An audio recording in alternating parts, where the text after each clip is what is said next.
Parler des modes d'accueil de la petite enfance n'est pas seulement parler de garde d'enfants. C'est parler d'égalité des genres, d'émancipation des femmes, de développement économique.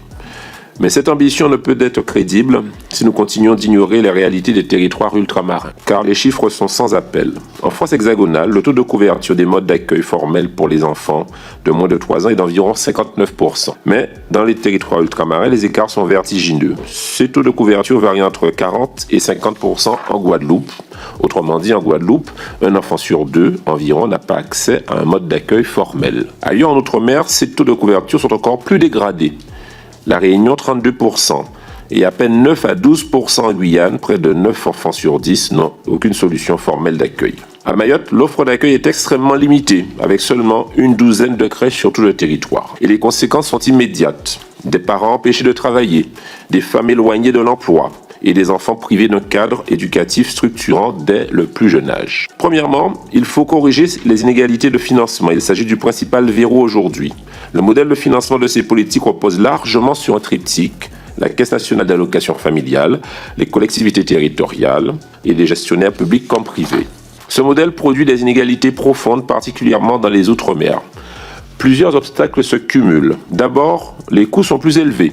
Coût du foncier, coût des matériaux, coût du recrutement, surcoûts liés à l'insularité.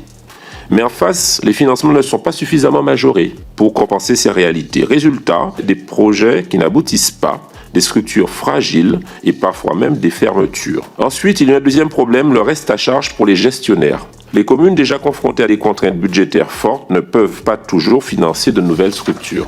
Quant aux acteurs privés ou associatifs, ils font face à une équation économique souvent intenable. Troisièmement, il faut planifier l'offre en fonction des dynamiques démographiques.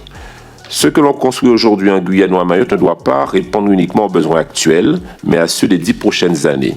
Pour rappel, aux Antilles, si nous faisons face à un vieillissement de la population en Guyane et à Mayotte, la situation est tout autre. Ce sont des territoires à très forte croissance démographique, avec une population jeune et une natalité parmi les plus élevées de France. En Guyane, ce sont plus de 8000 naissances par an pour moins de 2000 places en crèche. Quatrièmement, il faut faire un choix politique clair. Faire de la petite enfance un pilier de la cohésion sociale et du développement territorial. Car investir dans la petite enfance en Outre-mer, ce n'est pas seulement répondre à un besoin social. C'est lutter contre la pauvreté, favoriser l'emploi, prévenir les inégalités ainsi que les ruptures de parcours dès le plus jeune âge, favoriser le développement cognitif, social et émotionnel des enfants et préparer l'avenir des territoires entiers. Ensuite, les politiques de la petite enfance sont un levier d'émancipation économique. Quand il n'y a pas de solution d'accueil, ce sont majoritairement les femmes qui en payent le prix. Moins d'accès à l'emploi pour celles qui le veulent, plus de temps partiel, contraint, plus de précarité. A l'inverse, développer l'offre d'accueil, c'est augmenter le taux d'activité, sécuriser les parcours professionnels et soutenir directement le pouvoir d'achat des familles. Dans les économies fragiles comme celle des Outre-mer, cet effet est déterminant. Enfin, c'est un levier de développement territorial, Madame la Ministre.